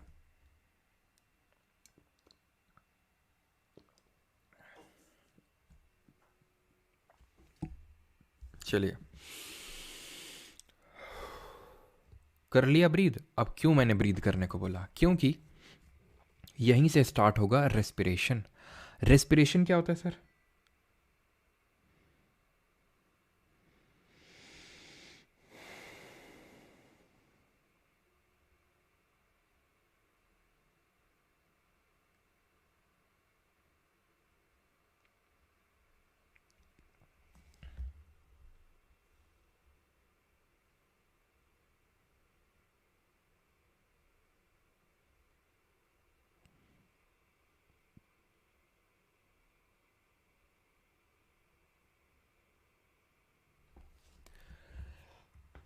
तो रेस्पिरेशन की अगर बात करें तो रेस्पिरेशन वो प्रोसेस होता है, अगर हम जब बात करते हैं रेस्पिरेटरी सिस्टम के यानी श्वसन तंत्र की, तो रेस्पिरेटरी सिस्टम वो प्रोसेस होता है जिससे कि जो हमारा भी हमने जो खाना खाया है तो वो स्टोर होता है ग्लूकोज के फॉर्म में। जो भी हम खाना खाते हैं वो ग्लूकोज, और जो स्टोर्ड फॉर्म ऑफ ग्लूकोज होता है उसको हम ग्लाइकोजन बोलते हैं, ठीक है। जो प्लांट्स हमारे फोटोसिंथेसिस के थ्रू जो खाना बनाते हैं, जो स्टोर करते हैं, वो स्टार्च के फॉर्म में स्टोर होता है। लेकिन अगर हम बात करें अपनी बॉडी में, ह्यूमन बॉडी में, तो हम उसको ग्लूकोज के फॉर्म में स्टोर करते हैं, और जो stored form of glucose is known as glycogen. अब इससे एनर्जी हमें चाहिए होगी, और वो एनर्जी रेस्पिरेटरी सिस्टम के थ्रू मिलेगी, और वो स्टार्ट होती है ब्रीदिंग से। Breathing and respiration, these both are separate things, but respiration बिना ब्रीदिंग के हो ही नहीं सकता है। तो जब हम ब्रीद करते हैं तो क्या होता है, नेजल कैविटी से अब स्टार्ट ही कर लेते हैं, ठीक है। तो सबसे पहले जिस तरह हम खाना खाते हैं तो सबसे पहले हम बकल कैविटी यानी कि मुंह में खाने को रखते हैं, मुंह में खाने को रखते हैं, और मुंह में जब हम खाने को रखते हैं तो क्या होता है, सलाइवरी अमाइलेज रिलीज होता है, सो पूरा आगे प्रोसेस आगे बढ़ता है, ठीक है। उसी तरह जब हम सांस लेते हैं तो हमने सांस ली कहाँ से, नाक से ली। अब नाक से इसलिए प्रेफर किया जाता है बिकॉज अभी आपको समझ में आएगा, बिकॉज जो हमारी नेज़ल कैविटी होती है यहाँ पे एक तो हेयर लाइक स्ट्रक्चर्स होते हैं नेज़ल कैविटी में, नाक में, एंड दूसरी चीज़ जो होता है वो हमारा होता है म्यूकस। ये मैंने आपको पढ़ाया था, अगर आपको याद आ रहा हो, हमारी एक टाइप की टिश्यू वाले चैप्टर मैंने आपको पढ़ाया था कि वहाँ पे सीलिया हेयर लाइक स्ट्रक्चर होते हैं जिनको हम बोलते हैं सीलिएटेड एपिथेलियम टिश्यूज़। ये टिश्यूज़ क्या करते हैं, इस म्यूकस को बाहर मूव करने में हेल्प करते हैं, जो हमारा एक हेयर लाइक स्ट्रक्चर होता है। दोनों का रोल ये होता है कि जैसे मान लो कोई हार्मफुल हमने जैसे ब्रीथ किया, अब यहाँ पे तो चलो ठीक है मैं कमरे के अंदर बैठा हुआ तो ऐसा कोई बहुत अनवांटेड चीज़ नहीं होगी, लेकिन अगर मैं बाहर ट्रैवल कर रहा हूँ तो कितने डस्ट पार्टिकल, स्मोक पार्टिकल, तो ये सब क्या होंगे, ये स्टिक कर जाएंगे म्यूकस से, एंड ये जो हेयर लाइक स्ट्रक्चर है, जो हमारे बाल हैं, वो उसको बाहर पुश करते हैं म्यूकस को। तो ये रोल होता है म्यूकस एंड जो हेयर लाइक स्ट्रक्चर्स होते हैं, फिर हेयर्स होते हैं हमारे नेजल कैविटी में, इसका यहाँ पे रोल ख़त्म। अब ये जाएगा फारिंग्स पे। जो हमने एयर को ब्रीथ किया, जब हमने खाना खाया था तो मुंह से रखा था, मुंह में रखा था, और वो फारिंग्स में गया था। उसी तरह जब हमने सांस ली नाक से तो वो नेजल कैविटी से होते हुए फारिंग्स में जाएगा, यानी कि फारिंग्स को हम बोल सकते हैं कि it is a common junction, it is a common junction of food and air, यानी कि फूड और एयर कॉमनली दोनों यहाँ पे मिलते हैं, बट इसके बाद दोनों अलग अलग हो जाते हैं। यहाँ पे आपका एक, अगर आपने कभी मतलब अगर देखा हो, एपीग्लॉटिस होता है ना, उसको चिड़िया बोलते थे हम लोग छोटे में, चिड़िया, ठीक है। तो एपीग्लॉटिस क्या करता है, वो एक फ्लैप टाइप का स्ट्रक्चर होता है जो खाने को डिसअलाउ करता है, फिर खाने को अलाउ नहीं करता है to go to the next part which is known as trachea. ये जो आप देख पा रहे हैं पूरा ट्रैकिया है, यहाँ पे सिर्फ हवा को ही अलाउ होता है आना, खाने को अलाउ नहीं, क्योंकि खाने के लिए पीछे बना हुआ है ईसोफेगस जो अभी देखे थे। तो क्या कौन अलाउ, मतलब क्योंकि फारिंग्स में तो दोनों आ रहे हैं सर, खाना भी आ रहा था, हवा भी आ रही है। यहाँ पे देन एपिग्लॉटिस खाने को बोलेगी तुम बेटा निकलो ईसोफेगस की तरफ, यहाँ पे मत झांकना तुम, ठीक है। तो ये है ट्रैकिया, यहाँ पे आपको देखने को मिलेगा ट्रैकिया। अब यहाँ पे शायद आप कायदे से और देख पा रहे हो, ये आपको ट्रैकिया देखने को मिल रहा है, जिसको हम विंड पाइप के नाम से जानते हैं। अब ये ट्रैकिया के ऊपर, अगर आप यहाँ पे ध्यान से देख पा रहे हो, ट्रैकिया के ऊपर यहाँ पे जो आपको स्ट्रक्चर दिख रहा है, इसको लैरिंग्स बोलते हैं, या फिर इसी को हम प्यार से वॉइस बॉक्स भी बुला देते हैं, बिकॉज वॉइस यहीं से प्रोड्यूस होती है, जैसे मैं बोल रहा हूँ, ठीक है। तो जैसे मैं बोल रहा हूँ तो मेरी आवाज़ डिफरेंट है, किसी की आवाज़ डिफरेंट होगी। क्यों? क्योंकि जो सबका वॉइस बॉक्स होता है, लैरिंग्स होता है, वो अलग अलग होता है। ठीक है, अब जैसे अगर हम बात करें तो ये थोड़ा ज़्यादा चौड़ा होता है, वाइड होता है in the case of male, और थोड़ा सा पतला होता है in the case of female. तभी फीमेल्स की जो वॉइस की फ्रीक्वेंसी होती है वो ज़्यादा होती है, वॉइस उनकी श्रिल होती है। बट मेल की जो फ्रीक्वेंसी होती है वो कम होती है, एम्पलीट्यूड ज़्यादा होता है। तो लैरिंग्स अगर आपने देखा हो किसी लोगों के में, इस तरह से जो गला होता है, गले में इस तरह से नहीं निकला होता है, इस तरह से। अब मेरी ड्राइंग तो यार माशाल्लाह है, लेकिन तुमने देखा होगा गले में, है ना, कुछ लोगों के इस तरह से निकला रहता है गले में, कुछ लोगों के ज़्यादा निकला रहता है, कुछ लोगों के कम निकला रहता है। फीमेल्स का ना के बराबर होता है, फीमेल्स में भी होता है, लेकिन बहुत आपने छोटा देखा होगा। मेल्स में बहुत ज़्यादा होता है, जो गुटखा उटका ज़्यादा पता नहीं, ये मेरी ऑब्जर्वेशन नहीं कि जो लोग थोड़ा ज़्यादा गुटखा खाते हैं उनका थोड़ा ज़्यादा ऐसे निकला रहता है। मैं ये नहीं बोल रहा हूँ जिसका निकला है वो ज़्यादा गुटखा खाता है, मैं बोल रहा हूँ जो खाता है उसके चांसेस होते हैं कि निकला होता है, पता नहीं, शायद, जो मैंने ऑब्जर्व किया है। लेकिन खैर, इसको एडम्स एप्पल बोलते हैं, इंग्लिश में इसको एडम्स एप्पल बोलते हैं जो गले में, और वही एक्चुअल में वो लैरिंग्स है। ठीक है, यानी कि वो ट्रैकिया का ही पार्ट है, ट्रैकिया का जो अपर पार्ट है उसको लैरिंग्स बोलते हैं। अब आते हैं सर ट्रैकिया पे, ध्यान समझते रहिएगा, बाकी तो यार नोट्स में आपको सारी चीज़ें मिली जाने वाली, समझ लो आराम से। ट्रैकिया में आपको ये कुछ लाइन लाइन दिख रही हैं, ये लाइन लाइन कुछ दिख रही हैं, लाइन लाइन लाइन लाइन, ये जो लाइन लाइन दिख रही हैं ये रिंग्स हैं, छल्ले हैं, किसके? कार्टिलेज के, उपास्थि के। इनको बोलते हैं रिंग्स ऑफ कार्टिलेज, उपास्थि के छल्ले। ये जो रिंग्स ऑफ कार्टिलेज हैं, कार्टिलेज मैंने आपको बताया था, इसका जो मैट्रिक्स होता है वो ना तो ब्लड की तरह फ्लूइड होता है, ना तो बोन की तरह सॉलिड होता है। इसका जो मैट्रिक्स होता है वो थोड़ा सा सेमी सॉलिड के फॉर्म में होता है, यानी कि ये हमारा एक तरह का कनेक्टिव टिश्यू है ना, संयोजी ऊतक हमने पढ़ा था। ये कहाँ पे देखने को मिलता है? जैसे कि आपके कान में, जैसे कि आपके नोज़ में। तो अगर आपके कान जो है, कान मुड़ जाते हैं ना, लेकिन इतनी आसानी से भी नहीं मुड़ते, बहुत आसानी से भी नहीं मुड़ते, स्किन की तरह सॉफ्ट भी नहीं होते, बोन की तरह हार्ड भी नहीं होते, ऐसे हमारी नाक भी होती है। तो ये इनको जब आप टच करोगे, अभी टच करो, कान को टच करो, नोज़ को टच करो, तो आपको फील हो रहा होगा कि मतलब थोड़े से सेमी सॉलिड टाइप हैं। उसी का बना होता है रिंग्स ऑफ कार्टिलेज भी। ठीक है, नाम में ही कार्टिलेज उसका। इसका मेन फंक्शन क्या होता है, ये इंपॉर्टेंट है। इसका मेन फंक्शन होता है ताकि जो ट्रैकिया है, या फिर जो, हाँ वही जो ट्रैकिया है, हमारा जो विंड पाइप है, ये कोलैप्स ना कर जाए, इसको कोलैप्स होने से रोक ले। जैसे मानो सांस ली मैंने, ट्रैकिया नहीं है, पता चला ट्रैकिया चिपक गया, आपस में चिपक गया एकदम से, एक बार चपके हमारे लाइफ गई सीधे। या फिर मान लो एकदम से मैंने बहुत सारी एकदम से सांस ले ली, ट्रैकिया में बहुत ज़्यादा स्टोर हो गया, पता चला फट गया ट्रैकिया। तो इसलिए सो दैट बहुत ज़्यादा भी एक्सपैंड ना कर जाए और सकम्ब भी ना कर जाए, कोलैप्स भी ना कर जाए, चपक भी ना जाए, तो ट्रैकिया में सराउंड कर रही हैं रिंग्स ऑफ कार्टिलेज, उपास्थि के छल्ले। क्लियर इतनी चीज़? उपास्थि तक पहुंचा दी हो। अब उपास्थि से जो है यहाँ पे दो इस तरह से निकलेंगे, दो शाखाएं निकलेंगी। इनको क्या बोलेंगे? इनको बोलेंगे ब्रोंकस। यहाँ भी ब्रोंकस होगा, ऐसे सेम ब्रोंकस, एक साइड का हम देख लेते हैं, समझ लेते हैं। यहाँ तक किसी कोई डाउट तो नहीं है? पहले ये बता दो, किसी कोई डाउट यहाँ तक?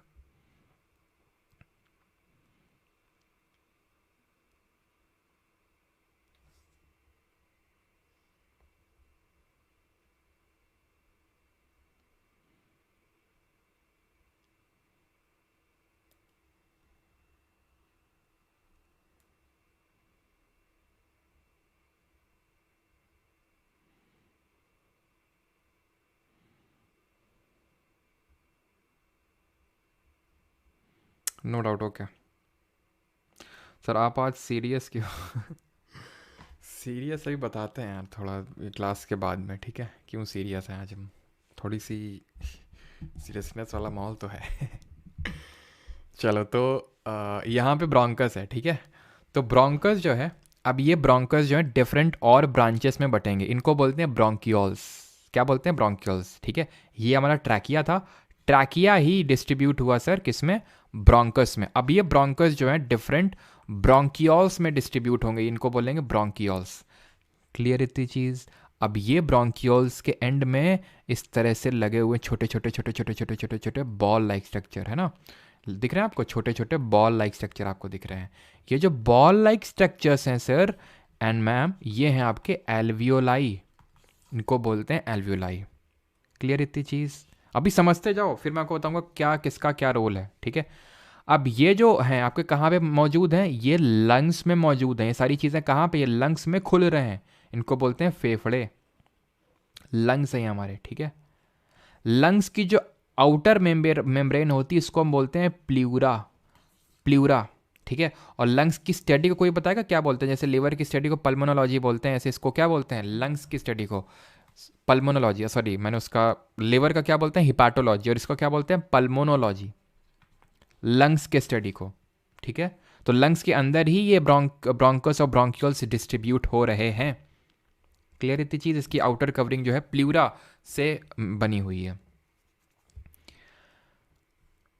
आप अपने छाती में हाथ लगाओ, लगाओ भी, कुछ आपको वो दिख रहा है? मतलब बोन लाइक स्ट्रक्चर कुछ दिख रहे हैं? बोन से दिख रहे होंगे, बहुत सारी हड्डी हड्डी सी दिख रही होंगी, ठीक है। तो ये हड्डियाँ क्या होती हैं? ये एक्चुअल में हड्डियाँ इस तरह से इसकी प्रोटेक्शन कर रही हैं। किसकी प्रोटेक्शन कर रही हैं? ये हमारे लंग्स की प्रोटेक्शन कर रही हैं, सो दैट किसी ने घूंसा मारा तो ऐसा नहीं कि लंग्स ले बिखर गए हैं, लंग्स एकदम टूट गए। तो ये जो हमारी एक तरह से इसको बोलते हैं रिब केज, ये होता है आपका रिब केज, ठीक है। तो यहाँ पे कुछ चीज़ें मैं अभी समराइज कर देता हूँ कि हमने क्या पढ़ा। हमने सबसे पढ़ा सर पहले कि नेज़ल कैविटी हमने पहले पढ़ा। तो नेज़ल कैविटी में क्या होता है? नेज़ल कैविटी में एक तो हमारा हेयर्स होते हैं एंड प्लस म्यूकस होते हैं, जो अनवांटेड चीज़ें होती हैं, unwanted dust particle, smoke particle, इन सबको अवॉइड करने में हेल्प करते हैं। देन नेज़ल कैविटी के बाद ये जाता है सर आपका फेरिंग्स में, जहाँ के खाना भी जा रहा था। देन इसके बाद ये एपिग्लॉटिस बोलेगा खाने को निकल लो तुम ईसोफेगस की तरफ, और हवा को जाने देगा कहाँ पे? ट्रैकिया में, जिसको कि विंड पाइप बोलते हैं। इसी का ही अपर पार्ट होता है लैरिंग्स, इसी का ही पार्ट होता है जिसको वॉइस बॉक्स बोलते हैं, लैरिंग्स। और यहीं पे वही होता है आपका एडम्स एप्पल जो ऊपर से हमें दिखता है। देन ट्रैकिया जो होता है ये फर्दर डिस्ट्रीब्यूट होता है किसमें सर? ये डिस्ट्रीब्यूट होता है ब्रोंकस में। ये डिस्ट्रीब्यूट होता है किसमें? ब्रोंकस में डिस्ट्रीब्यूट होता है। जो फर्दर किस में डिस्ट्रीब्यूट होते हैं? ये फर्दर डिस्ट्रीब्यूट होते हैं ब्रोंकियोल्स में। और इन ब्रोंकियोल्स में हमें गोल गोल इस तरह से गुब्बारे की तरह स्ट्रक्चर्स दिख रहे हैं, and these are called as alveoli. अब इसका रोल अभी हम समझेंगे, एल्व्यूलाई किस लिए यहाँ पे है। एल्व्यूलाई का बहुत इंपॉर्टेंट रोल है। ये जो रोल विली का था ना, वही एल्वेलाई का भी देखेंगे, ठीक है। तो और फिर हमने क्या पढ़ा? हमारा होता है लंग्स दो अटैच्ड होते हैं, जहाँ पे ब्रोंकस खुलते हैं जाके। लंग्स की अगर बात करें तो आउटर मेम्ब्रेन इसकी प्ल्यूरा होती है, इसकी स्टडी को पल्मोनोलॉजी बोलते हैं, पल्मोनोलॉजी बोलते हैं। एंड इसको जो है कवर कर रखा है किसने? रिंग्स ऑफ कार्टिलेजेस नहीं, इसको आपका क्या भी मैंने बताया था, रिंग्स ऑफ कार्टिलेज तो यहाँ पे होती हैं, ठीक है, ट्रैकिया में। ट्रैकिया में रिंग्स ऑफ कार्टिलेज, ये भी आप ऐड कर लेना। इसका मेन फंक्शन क्या था? रिंग्स ऑफ कार्टिलेज, इसका मेन फंक्शन था, जो पास्थी थी इसका मेन फंक्शन था सो दैट कोलैप्स ना कर जाए, जो हमारे ट्रैकिया है वो कोलैप्स ना कर जाए, इसके मेन रोल था। ये था आपका रिब केज, ठीक है। इसको हमने बोला था रिब केज, जो एक हड्डी नुमा स्ट्रक्चर जो इसको प्रोटेक्ट कर रहा है, जो हमने यहाँ पे पढ़ा था, ये इसको बोलते हैं रिब केज। रिब केज क्या है? लंग्स को प्रोटेक्ट करने का काम करता है। इतनी चीज़ हमने पढ़ी। अब टारगेट करते हैं एल्वियोलाई को, ध्यान से समझिएगा। एक एक गुब्बारे में क्या क्या होता है वो देखते हैं। तो एल्वियोलाई का सबसे पहले ये हैं कौन, और ये इनका मेन फंक्शन क्या है? अरे यार, ये पता नहीं क्या प्रॉब्लम है इसमें, ये लोग और थोड़ा सा गुस्सा दिला देते हैं पता नहीं इसमें क्या कभी कभी प्रॉब्लम आ जाता है। एल्वियोलाई, ठीक है, एल्वियोलाई ये हमारे गुब्बारे तरह के स्ट्रक्चर होते हैं, और ये दो काम होते हैं इसके। एक तो सरफेस एरिया इंक्रीज करता है, ठीक है, सरफेस एरिया को इंक्रीज करने का काम करता है। किसके लिए? जो अभी हमने सांस ली ना, तो क्या हुआ उससे? ये पहले तो हमारी nasal cavity, then pharynx, then trachea, then bronchus, then bronchioles, और पहुंचा होगा सीधे एल्वियोलाई के पास। तो इसने सरफेस एरिया इंक्रीज किया, और यहीं पे ही, क्यों सरफेस एरिया इंक्रीज किया? बिकॉज यहीं पे ही it is the site of exchange of gases, because gases यहीं पे एक्सचेंज होती हैं। कौन सी गैसेज एक्सचेंज होती हैं सर? तो जब मैंने इनहेल किया तो मैंने एटमॉस्फेरिक एयर को लिया। ज्योग्राफी में हम पढ़ चुके हैं कि एटमॉस्फेयर एयर में क्या क्या होता है। नाइट्रोजन कितने प्रतिशत होती है, ऑक्सीजन कितने प्रतिशत होती है, CO2 कितने प्रतिशत होती है? जरा कमेंट में बता दो, छाप दो। तो नाइट्रोजन 78% होती है, ऑक्सीजन 21% होती है, CO2 0.036% होती है। तो यही सारी चीज़ें हम लेते हैं, और हमें चाहिए होती है नीड किसकी? O2 की नीड है हमें। क्यों? क्योंकि O2 की नीड इसलिए है क्योंकि जो खाना खाए हैं वो ग्लूकोज के रूप में स्टोर हुआ है, वो कहाँ पे गया है, ब्लड उसको छोड़ आया है हर एक कोशिका के पास, हर एक सेल के पास। वो बैठा हुआ है कि कब मेरा ऑक्सीजन आएगा और मुझे तोड़ेगा, और फिर वो मैं गाना गाऊंगी क्या, कि मैं टूट के सनम ऐसे ही एनर्जी बनाऊंगी। तो वो ऑक्सीजन जो है वो काम करेगा ग्लूकोज को तोड़ने में और एनर्जी को जनरेट करने में। तो हमें सिर्फ मतलब ऑक्सीजन से है। तो ये सर, ये क्या है, ये अपना आएंगे और जाएंगे, बस माहौल देख के आएंगे अंदर क्या चल रहा है, और इनका कुछ काम नहीं है नाइट्रोजन वगैरह का। क्योंकि मेन तो अगर हम देखें तो नाइट्रोजन ही ना 78%, CO2 तो नेग्लिजिबल है, ठीक है। और जब हम एक्सेल करते हैं, लेट मी टेल यू, जब हम एक्सेल करते हैं, ऐसे सांस बाहर छोड़ते हैं, तो नाइट्रोजन पूरी जितनी आई थी उतनी गायब, उतनी निकल जाएगी। ऑक्सीजन पता है कितनी निकलती है? 16%। तुम्हें लगता होगा जब हम एक्सेल करते हैं तो CO2 निकलती होगी सारी की सारी CO2, नहीं, CO2 तो मात्र 4 या फिर 4.4% रहती है। मेन तो उससे ज़्यादा तो ऑक्सीजन ही बाहर निकलती है, ठीक है। So that to maintain the balance. अब मैं आपको ये समझाने से पहले कि ये कैसे अंदर कैसे बाहर हुई गैस, ठीक है, आपको ये समझा देता हूँ कि जब हम इनहेल और एक्सेल करते हैं तो और क्या चीज़ें होती हैं। तो जब मैंने इनहेल किया तो एक चीज़ तुम ऑब्जर्व करो, फिर से इनहेल करना, तो तुम्हारी जो चेस्ट है, छाती है, वो ऊपर उठी होगी, है ना। तो एक्चुअल में जो मैंने ये जो रिब केज ड्रॉ किया था, ये ऊपर उठा ना, देखो उठा ना ये ऊपर। तो ये पूछ लेता है कि जब हम ये जो रिब केज के साथ क्या हुआ, रिब केज जब हम इनहेल करते हैं तो रिब केज ऊपर होता है, अप, ऊपर होगा। एक्सेल करने में डाउन होगा रिब केज। लंग्स की तो कोई दिक्कत ही नहीं होनी चाहिए समझने में कि जब हम इनहेल करेंगे तो लंग्स हमारे फूलेंगे, ठीक है, वो स्वेल अप होंगे। अब जब ये फूलेंगे, लंग्स स्वेल अप करेंगे, तो तुम मुझे बताओ डायफ्रैग्म, ये आपको जो मैं वाइट से अभी ड्रॉ करूंगा, ये इसको बोलते हैं डायफ्रैग्म, ठीक है। जब मैंने सांस भरी तो लंग्स फूल गए, लंग्स बोलेंगे भाई नीचे चलो, सांस जगह दो थोड़ी, और भाई देख नहीं रहो भाई अपना ऑक्सीजन ले रहा है, नीचे चलो। तो डायफ्रैग्म नीचे जाएगा। जब हम इनहेल करेंगे तो डायफ्रैग्म नीचे जाएगा, रिब केज ऊपर, डायफ्रैग्म नीचे। जब एक्सेल कर दो, ठीक है, एक्सेल कर दिया, तो डायफ्रैग्म क्या है, पूरी तरह से इसको कॉन्ट्रैक्ट करेगा, सिकोड़ देगा कि निकाल दो जितनी हवा निकाल सकते हो। क्योंकि अब जो लंग्स हैं वो श्रिंक कर गए हैं, तो डायफ्रैग्म आराम से अपने नॉर्मल पोजीशन पे आएगा। मैंने फिर से हवा भरी, डायफ्रैग्म इसको लंग्स पुश करेंगे, नीचे चलो, डायफ्रैग्म में से सीधा हो जाएगा। यानी कि डायफ्रैग्म के साथ क्या हो रहा है, डायफ्रैग्म के साथ हो रहा है क्या, जब मैं इनहेल कर रहा हूँ तो ये इनहेल कर रहा हूँ तो ये नीचे जा रहा है, रिब केज याद कर लो, उसका उल्टा डायफ्रैग्म हो जाएगा, और अप जा रहा है इस केस में, ठीक। अब मैं आपको एल्वेलाई समझाता हूँ, ठीक है, रुकना भी, आगे की चीज़ें पहले ही रिवील हो गई कोई नहीं। तो यहाँ पे हम थोड़ा ड्रॉ कर लेते हैं, होप किसी कोई डाउट नहीं होगा अभी, ठीक है। चलिए, तो अगर हम यहाँ पे बढ़ें तो ये हमारा एल्वेलाई का मैं एक स्ट्रक्चर दिखा रहा हूँ आपको, ऐसे ही तो था एल्वेलाई, ठीक। होता क्या है, एल्वेलाई से इस तरह से छोटी छोटी ब्लड की कैपिलरीज बह रही होती हैं, ब्लड की कैपिलरीज अटैच्ड होती हैं, खून चल रहा है इससे, ब्लड कैपिलरीज, ठीक। आपको मैंने डिफ्यूजन प्रोसेस पढ़ाया था, ठीक है, डिफ्यूजन प्रोसेस जिसको आसवन हिंदी में बोलते हैं। इसमें क्या होता है, ये सर होता है, डिफ्यूजन में क्या होता है सर, कि हाई कंसंट्रेशन से लो कंसंट्रेशन मूवमेंट होता है। तो जब मैंने सांस ली,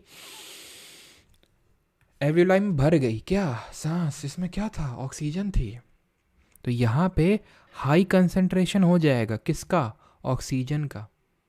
यहाँ पे लो कंसंट्रेशन है ना, जो खून बह रहा है, तो हाई से लो में मूवमेंट हो जाएगा। और इस तरह से जो मैंने सांस से ऑक्सीजन ली, वो ऑक्सीजन खून तक पहुंच गई, और खून दौड़ा के भाग के दे के आएगा सेल के पास। ग्लूकोज बैठा हुआ है खुद को तोड़वाने के लिए, वो ऑक्सीजन ही कर सकता है काम, उसको तोड़ सकता है, और वो काम ऑक्सीजन करेगा। और वो कौन दे के आएगा, वो ब्लड ही दे के आएगा। लेकिन ब्लड कहाँ से ऑक्सीजन लाएगा, वो एल्वेलाइज को देगा, हाई से लो में मूवमेंट होगा, ठीक। अब तुम आगे बढ़ो जल्दी से, ठीक है। अब हो ये काम हुआ क्यों, क्योंकि ग्लूकोज बैठा हुआ है कि भाई कोई आए और हमको तोड़े। इसी चीज़ को रेस्पिरेशन बोलते हैं। अभी तक तो जो पढ़ रहे थे that was what, that was आपका ब्रीदिंग वाला पार्ट था। अब आता है respiration. Respiration is what, respiration is the breakage of glucose to generate energy. ये जो रेस्पिरेशन होता है सर एंड मैम, जो श्वसन होता है, ये 3 तरह का होता है। मेनली तो 2 तरह का होता है, लेकिन वैसे हम 3 तरह का बोल देते हैं। एक तो जो प्रेजेंस ऑफ ऑक्सीजन में होता है, जो कि मेनली इसी के बारे में पढ़ना है, बाकियों के बारे में पढ़ना है, लेकिन अभी हमने बोला कि ऑक्सीजन क्यों ले रहे हैं, सो दैट यार ग्लूकोज एनर्जी में तब्दील हो सके। अब ग्लूकोज का तुम तेल क्या मतलब, तेल निकालोगे, इसका अचार डालोगे, अंडे डालोगे इसके ग्लूकोज का, जब वो एनर्जी में ब्रेक ही नहीं हो सकता। तो एनर्जी में ब्रेक तभी होगा जब O2 मिलेगी उसको। O2 हमने देख लिया कैसे इसके पास पहुंचेगी, तो O2 सेल के पास जाएगी। सेल में होता है ये फ्लूइड लाइक स्ट्रक्चर साइटोप्लाज्म। तो ये ऑक्सीजन क्या करेगा, इस ग्लूकोज को, जो कि फॉर्मूला होता है इसका C6H12O6, यानी 6 कार्बन का ये मॉलिक्यूल है, 3 कार्बन का एक मॉलिक्यूल होता है पाइरूवेट, उसमें टूटता है ये साइटोप्लाज्म में। बहुत छोटा, बहुत स्मॉल अमाउंट ऑफ एनर्जी भी बनती है, लेकिन वो सफिशिएंट नहीं है। हमारा हार्ट पंप कर रहा है, हमारे हाथ मूव कर रहे हैं, मैं बोल रहा हूँ, इन सब के लिए एनर्जी लगती है। वो एनर्जी जो पहले स्टेप में आती है, दैट इज नॉट इनफ। तो अब फर्दर इसका ब्रेकेज होगा, पाइरूवेट टूटेगा, अब एक्चुअल में एनर्जी बनेगी। ये होगा माइटोकॉन्ड्रिया में। पहला प्रोसेस कहाँ पे हो रहा है, साइटोप्लाज्म में, जहाँ ग्लूकोज पाइरूवेट में टूट रहा है। अब ये पाइरूवेट से एनर्जी मिल रही है and CO2 and water as by product निकल रहे हैं। वाटर भी थोड़ा अमाउंट ऑफ हमें नीड होता है, और CO2 अभी देखेंगे, CO2 निकल जाएगी। जिस रास्ते से O2 आई थी, उसी तरह के रास्ते से CO2 बाहर निकल जाएगी एक्सेलेशन के थ्रू। ठीक है, तो अब ये प्रोसेस कहाँ पे हुआ, माइटोकॉन्ड्रिया। सेल चैप्टर आप पढ़ चुके हैं, और उसमें आपको पता है माइटोकॉन्ड्रिया को power house of the cell बोलते हैं। अब समझ में आया क्यों बोलते हैं, क्योंकि यहीं पे एनर्जी जनरेट हो रही है। और किस फॉर्म में एनर्जी जनरेट होगी जरा बताइए, जिसको कि energy currency of the cell बोलते हैं, यानी कि कोशिका की ऊर्जा मुद्रा बोलते हैं। That is nothing but ATP adenosine triphosphate, जिसके 38 मॉलिक्यूल बनते हैं, 38 मॉलिक्यूल। 36 बनते हैं माइटोकॉन्ड्रिया के अंदर और 2 बनते हैं माइटोकॉन्ड्रिया के बाहर, यहाँ पे साइटोप्लाज्म में। ठीक है, तो 36 यहाँ पे बनेंगे, एक्चुअल में 36 यहाँ बनते हैं और 2 ATP यहाँ बनती है। यानी कि मेन एनर्जी कहाँ बन रही है, माइटोकॉन्ड्रिया के अंदर। और माइटोकॉन्ड्रिया की 2 मेम्ब्रेन तुम्हें मैंने पढ़ाई थी, आउटर और इनर, है ना। तो बताओ किसमें आपका वो ATP जनरेट होता है। तो हमने पढ़ा था कि इस तरह से माइटोकॉन्ड्रिया जो सॉशस शेप का होता है, इस तरह से होता है आपका। तो इसमें इनर मेम्ब्रेन इस तरह से होती, क्रिस्टे के फॉर्म में होती है, और यहीं पे ATP बनती है। माइटोकॉन्ड्रिया का खुद का DNA और राइबोसोम होता है। किस और सेल ऑर्गेनल का खुद का DNA राइबोसोम होता है, कमेंट में बताइए, तब तक हम आगे बढ़ते हैं। ये काम तो हो गया सर, एनर्जी बन गई हमारे अंदर। ठीक, CO2 को लगे हाथ बाहर भी निकलवा देते हैं। तो जिस तरह से एल्वियोलाई ने O2 ट्रांसफर किया था ब्लड को, इसी तरह ब्लड की कैपिलरीज जिनमें CO2 बह रहा है, CO2 का हाई कंसेंट्रेशन है, यहाँ CO2 का लो कंसेंट्रेशन है, ये ट्रांसफर कर देंगे और हम एक्सेलेशन के थ्रू CO2 को बाहर निकाल देंगे। और कितनी बाहर निकलेगी, रफली 4 से लेकर 4.4% CO2 बाहर निकल जाएगी। ठीक है, और दूसरा जो सेल ऑर्गेनल होता है जिसका खुद का DNA और राइबोसोम होता है, वो प्लास्टिड होता है, जो कि हमारा सिर्फ प्लांट सेल में ही, पादप कोशिका में देखने को मिलता है। अब जब हम बहुत ज़्यादा फिजिकल एक्टिविटी करते हैं, बहुत ज़्यादा भागते हैं, क्रिकेट खेलते हैं, बहुत ज़्यादा कोई भी फिजिकल एक्टिविटी करते हैं, तो होता क्या है, ये जो एनर्जी बन रही है ये सफिशिएंट नहीं होती है। जैसे मैं भाग रहा हूँ बहुत ज़्यादा, तो एनर्जी की ज़्यादा नीड होगी ना अभी, लेकिन ये जो एनर्जी बन रही है जिस रेट से, दैट इज नॉट सफिशिएंट। वो मसल बोलती है भाई और तेजी और तेजी और जल्दी, कम ऑन गिव मी मोर। ठीक है, तो और एनर्जी की रिक्वायरमेंट होती है उसको, और वो एनर्जी की जो सफिशिएंसी है वो पूरा नहीं कर पाता, तभी हम जल्दी सांस लेते, ज़्यादा से ज़्यादा ऑक्सीजन लेने की कोशिश करते हैं, but still that is not sufficient. इसलिए होता क्या है, ये पाइरूवेट जो है, अब CO2 एंड वाटर में ना टूट के डायरेक्टली लैक्टिक एसिड में तब्दील हो जाता है। यही लैक्टिक एसिड जो है मसल्स में डिपॉजिट हो जाता है, और मसल्स में ये क्रैम्प डेवलप कर देता है, एकदम दर्द सा होने लगता है। पूछता है क्यों मसल्स में क्रैम्प डेवलप होता है, तो लैक्टिक एसिड के डिपोजिशन की वजह से होता है। ये लैक ऑफ ऑक्सीजन की वजह से हो रहा है, एब्सेंस ऑफ ऑक्सीजन की वजह से नहीं हो रहा। ऑक्सीजन तो है, थोड़ी थोड़ी तो जा रही है, लेकिन ऑक्सीजन की कमी हो रही है। एक ऐसा फॉर्म ऑफ रेस्पिरेशन जहाँ पे ऑक्सीजन होती ही नहीं है, एब्सेंट है। लैक का मतलब हो गया कि है तो बट कम है, यहाँ पे है ही नहीं। यहाँ पे एनर्जी तीनों बनती है। देखो तीनों में एनर्जी बन रही है, और तीनों में पहला स्टेप सेम है सर, वो ये कि ग्लूकोज पाइरूवेट में टूट रहा है, साइटोप्लाज्म में टूट रहा है। माइटोकॉन्ड्रिया में एक रेस्पिरेशन हो रहा है प्रेजेंस ऑफ ऑक्सीजन में, ह्यूमन मसल सेल्स में जब हम फिजिकल एक्टिविटी करते हैं तो लैक ऑफ ऑक्सीजन की प्रेजेंस में रेस्पिरेशन होता है, एंड एब्सेंस ऑफ ऑक्सीजन में ईस्ट में होता है। ईस्ट मैंने बताया था एक तरह का फंगस होता है जिसको कि खमीर बोलते हैं। दारू बनती है ना, जो दारू एथेनॉल, वो ऐसे ही बनती है। एनर्जी तो सब में कॉमन है, इसमें जो बाई प्रोडक्ट निकलेगा वो एथेनॉल एंड CO2 निकलेगी। तो जो फर्मेंटेशन होता है, फर्मेंटेशन जिससे कि हम बनाते हैं क्या, एक अल्कोहल बनाते हैं, ठीक है, तो वो एक्चुअल में एब्सेंस ऑफ ऑक्सीजन में ही रिएक्शन को करवाया जाता है। और जो रेस्पिरेशन प्रेजेंस ऑफ ऑक्सीजन में होता है, प्रेजेंस ऑफ ऑक्सीजन में होता है, उसको हम बोलते हैं एरोबिक रेस्पिरेशन, ठीक है, श्वसीय श्वसन तंत्र बोलते हैं, और वायुवीय बोलते हैं। और जो एब्सेंस होता है, एब्सेंस ऑफ ऑक्सीजन में होता है जो रेस्पिरेशन, उसको एनारोबिक यानी अवायुवीय श्वसन बोलते हैं, एनएरोबिक रेस्पिरेशन बोलते हैं।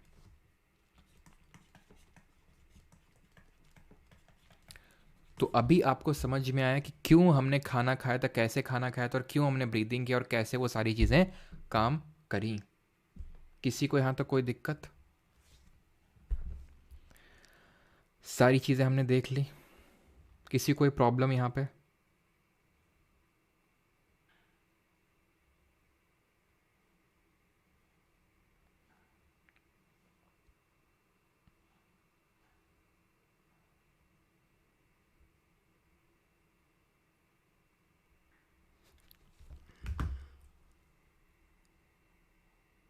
क्लियर है यहाँ तक? आई हेट माई माइंड, क्यों भाई?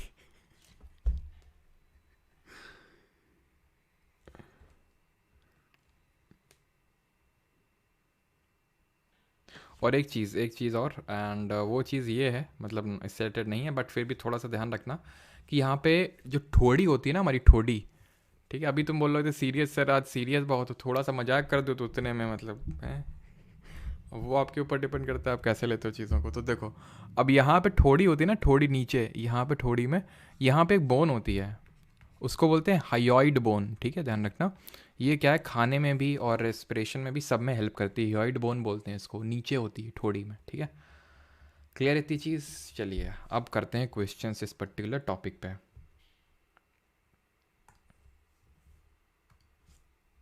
और एक चीज़ ध्यान रखना, जो रेस्पिरेशन करते हैं ना, रेस्पिरेशन ऐसा नहीं कि सिर्फ हम ही करते हैं, प्लांट्स भी करते हैं, बैक्टीरिया ये सब करते हैं, सब रेस्पिरेशन करते हैं।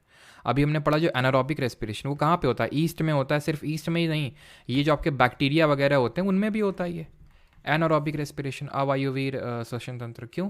क्योंकि उनमें इस तरह से हमारे जैसे एल्वलाई होते हैं, एक्सचेंज ऑफ गैस होता है, O2 आता है, उस उतना डेवलप्ड नहीं है ना ये लोग। तो उनका फंगाई, बैक्टीरिया, इनमें सब आपका एनारोबिक रेस्पिरेशन ही होता है। और रेस्पिरेशन भी अलग अलग, जैसे हमारी सेल में हो रहा है तो उसको सेलुलर रेस्पिरेशन बोलते हैं, ठीक है। ऐसे जो हमारे फ्रॉग लोग होते हैं, मेंढक लोग होते हैं, वो अपने फेफड़ों से भी ब्रीद करते हैं, गिल से भी, और स्किन से भी ब्रीद कर लेते हैं, ठीक है। जैसे फ्रॉग की अगर हम बात करें, फ्रॉग जो लोग होते हैं जब ये लैंड में रहते हैं तो गिल्स का यूज़ करते हैं, फेफड़ों का, गलफड़ों का जिसको बोलते हैं। और जब ये वाटर में होते हैं, वाटर में, तो ये स्किन का यूज़ करके ब्रीदिंग करते हैं, ठीक है। चलिए क्वेश्चन करिए अभी। Identify the function of lipase in the process of digestion. अब आप क्वेश्चन जल्दी जल्दी कर पाएंगे।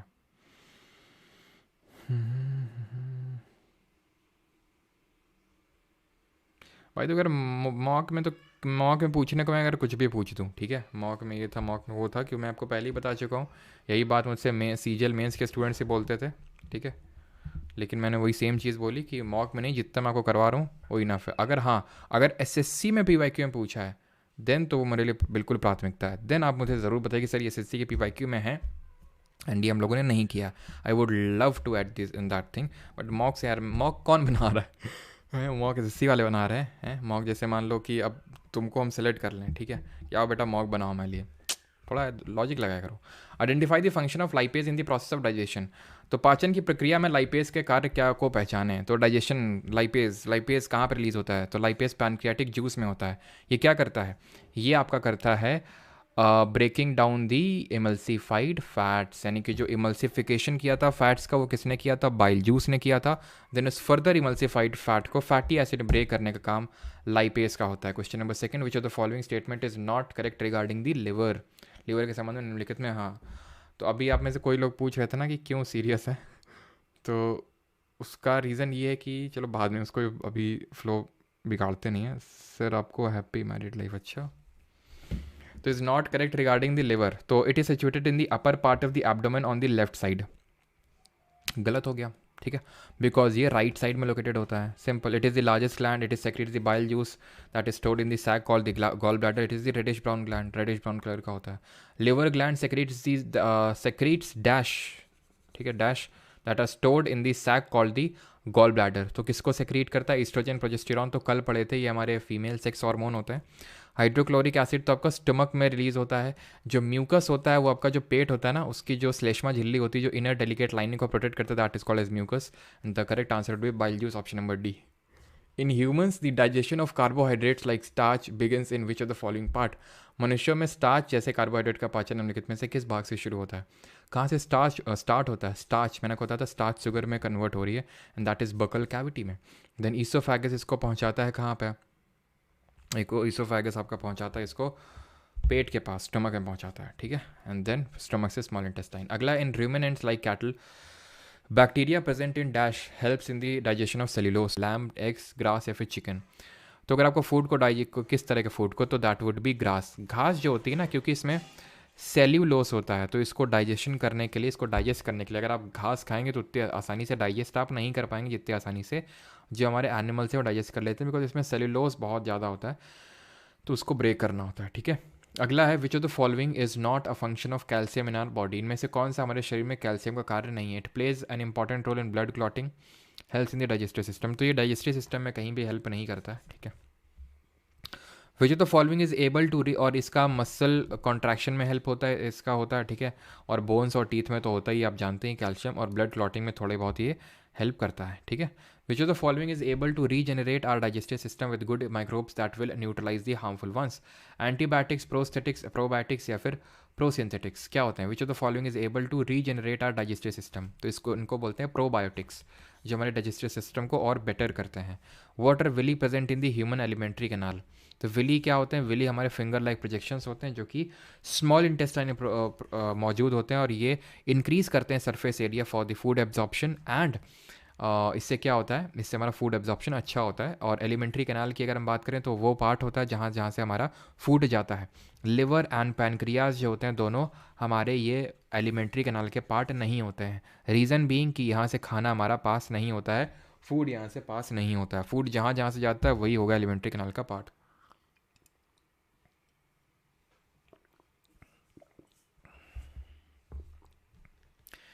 ह्यूमन बींग्स में small intestine is squared and is about how much long, तो 7 से 8 मीटर की होती है, ठीक है, ऑप्शन नंबर डी आंसर होगा।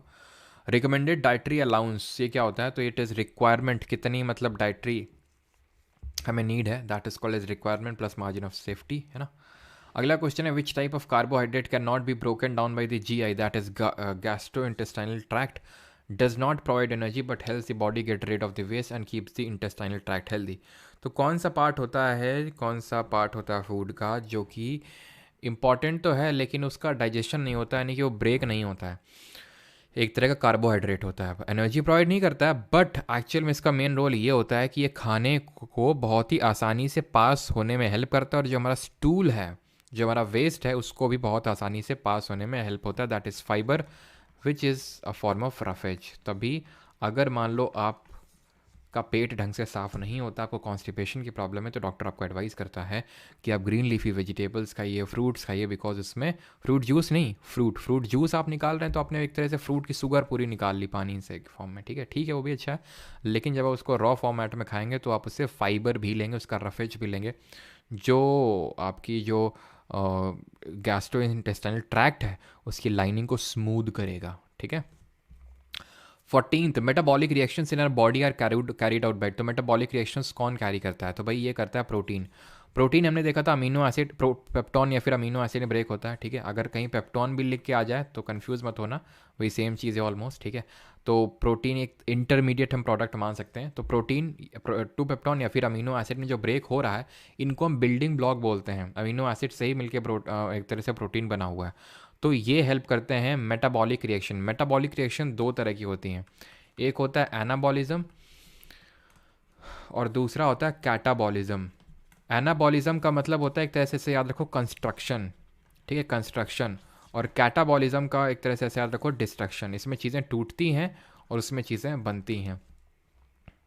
Dash, a fluid secreted by new mothers during the initial days of lactation, contains nutrients that boost a baby's immune system and help fight infection। ठीक है, तो ये क्या होता है, ये आपका initial days of lactation fluid, ये होता है आपका कोलोस्ट्रम। ऑप्शन नंबर सी यहाँ पे सही आंसर होगा, कोलोस्ट्रम। अगला, a large muscular sheet called dash forms the floor of the chest cavity. तो लार्ज मस्कुलर शीट होती है जो हमारी चेस्ट की कैविटी का फ्लोर बनाती है, यानी कि जो हमारा लंग्स होता है उसके नीचे होता है, and that is nothing but diaphragm, जो ऊपर जाता है जब हमारा एक्सेलेशन होता है और नीचे जाता है जब हमारा इनहेलेशन होता है। ठीक है, लैरिंग्स हमारा क्या होता है, वॉइस बॉक्स होता है, alveoli exchange of gases, duodenum is a part of small intestine. Which of the following is the indigestible part portion of the diet essential to the health of the digestive system. Digest नहीं होता है, form of carbohydrate है, क्या होता है, और ये health के लिए एसेंशियल है, दैट इज रफेज, है ना, जो भी पढ़ रहे थे, फाइबर वही चीज़ होता है। ठीक है, complex food substances break down into simpler ones with the help of. तो कॉम्प्लेक्स फूड सिंपल में ब्रेक होता है किसकी हेल्प से, एंजाइम की हेल्प से। ऑप्शन नंबर बी आंसर होगा। Which of the following organ secrete HCl acid that helps our body in killing pathogenic bacteria.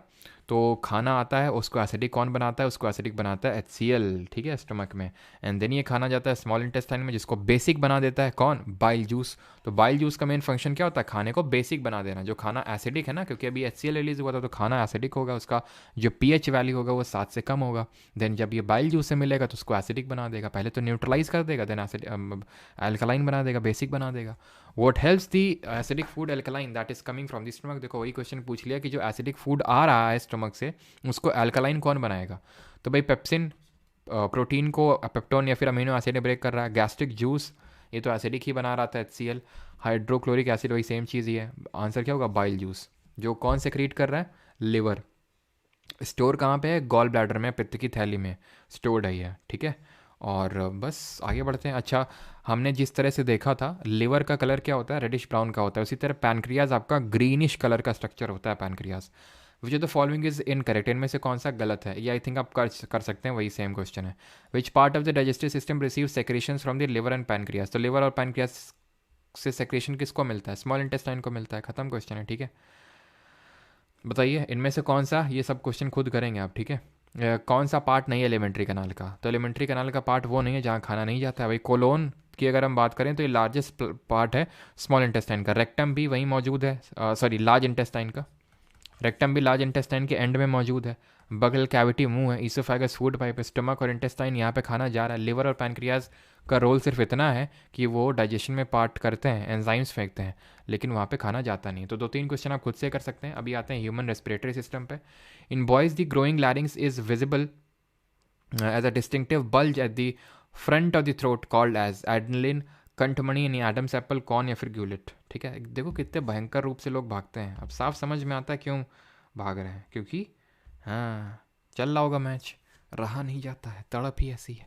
लैरिंग्स की अगर बात करें तो ये एडम्स एप्पल में ग्रो हो जाता है ना, जो कि वॉइस बॉक्स होता है, यहीं से वॉइस जनरेट होती है। Break down of pyruvate into lactic acid and energy in the lack of oxygen takes place in which of the following. कहाँ पे डिमांड हो रही थी ज़्यादा, गिव मी मोर, कहाँ पे ज़्यादा हो रही थी, मसल्स में, है ना। तो human muscle cells, option number D यहाँ पे सही आंसर हो। Question number 28, which of the following is correct regarding the respiration. ठीक है, regular traditional breathing exercise can increase the capacity of lungs to take in more air. During inhalation, the ribs move up and outwards and diaphragm moves down. दोनों ही आपके सही है ना, किसी को doubt तो नहीं इसमें। ठीक है सर, 5 नंबर क्वेश्चन, 5th में डाउट है क्या, चलो 5th में बता देते हैं आपको। सर CAPF के लिए फ्री भाई, सीडे CAPF वाले जो है ना 11:30 AM पे परमार ऑफिसर्स चैनल पे BPYQ सीरीज़ वहाँ पे चल रही है। सीडीएस एग्ज़ाम लगा हुआ है ना उसके लिए। ठीक है, तो वो आप अटेंड कर सकते हैं, लेकिन सिर्फ उन्हीं के लिए जिनका CDS FS CAPF AC की प्रिपरेशन कर रहे हैं, सिर्फ उन्हीं के लिए। ठीक है, परमार ऑफिसर्स पे। What is the percentage of carbon dioxide in the air excelled by the human lungs. तो कितनी होती है, 4.4%। आती कितनी अंदर, जितना एटमॉस्फेयर में होता है 0.036%। ठीक है, अच्छा बफरिंग हुआ था, अच्छा ओके, बफरिंग हुआ था, ठीक है। What is the network of air tubes, अच्छा बफरिंग की वजह से इतने लोग भागे हैं, अच्छा। What is the network of air tubes for gas exchange in insects. तो इंसेक्ट्स में देखो गिल्स में तो ये होता है जो मेंढक होते हैं गिल्स उसमें, ठीक है। डायफ्राम हमारे ह्यूमंस में, तो ट्रैकिया भी, ये स्पाइरैकल्स होते हैं इंसेक्ट्स में। इंसेक्ट हमारा सबसे बड़ा क्लास होता है ऑर्थ्रोपोडा में ना, ऑर्थ्रोपोडा फाइलम में ये क्लास होता है, सबसे बड़ा क्लास होता है, ठीक है।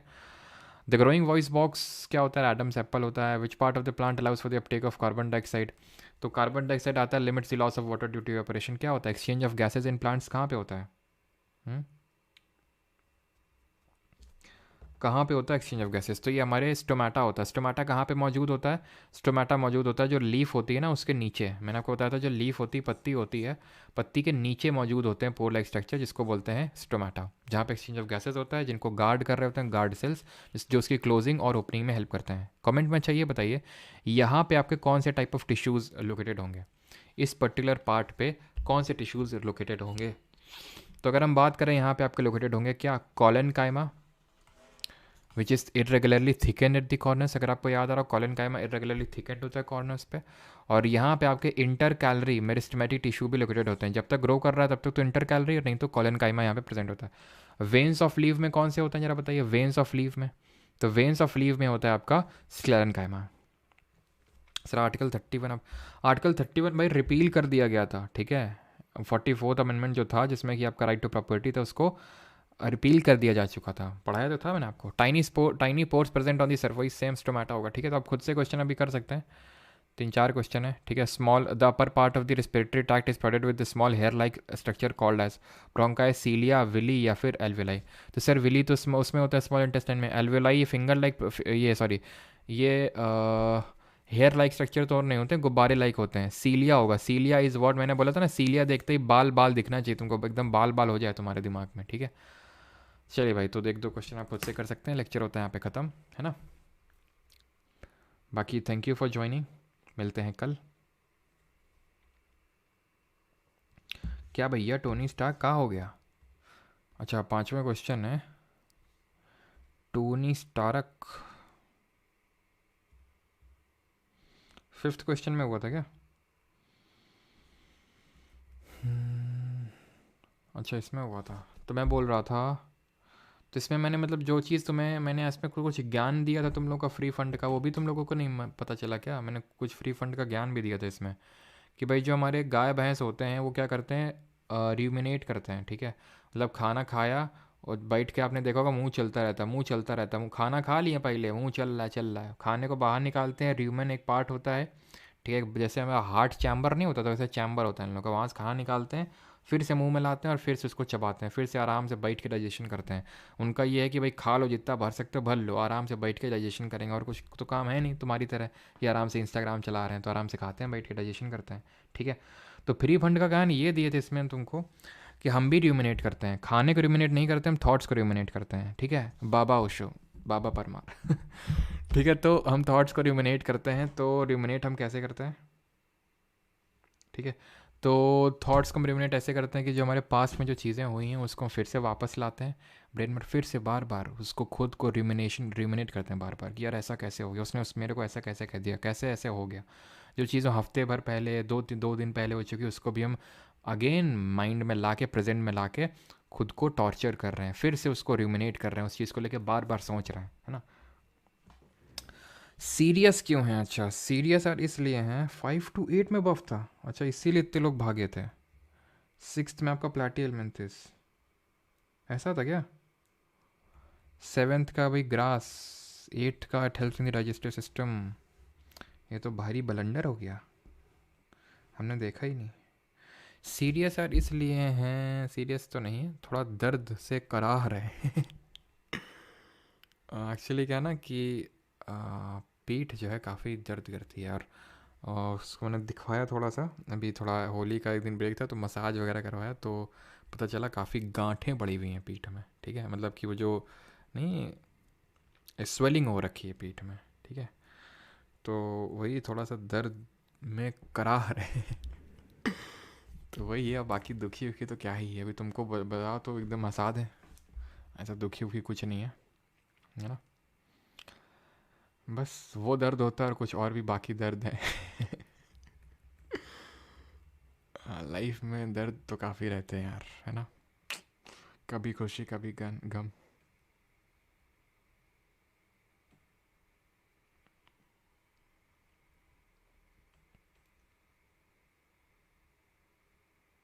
अगली सीरीज कौन सी होगी मतलब? झंडू बाम है, क्या बात है, झंडू बाम आज लगाते हैं पूरे पीठ को एकदम चिलमिला उठेगी मेरी पीठ। ट्रेविस हेड फिर से मार रहा है, अरे मारने दो यार, तुम लोग आईपीएल को इतना सीरियस क्या लेते हो?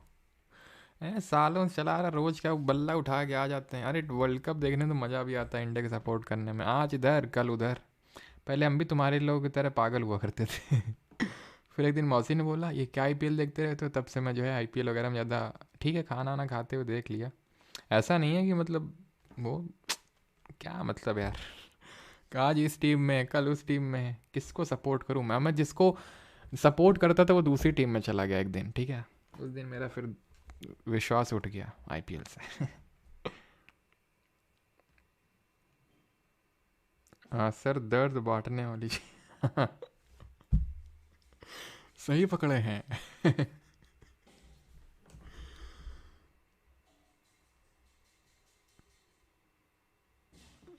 चलिए भाई, तो मिलते हैं कल, है ना? और लाइव प्रोसेस के जो दो पार्ट हैं, circulatory system and excretory system, वो देखेंगे। How to log in again मतलब मैं समझा नहीं, how to log in again, forgot password कर लीजिए अगर आप वो हो तो।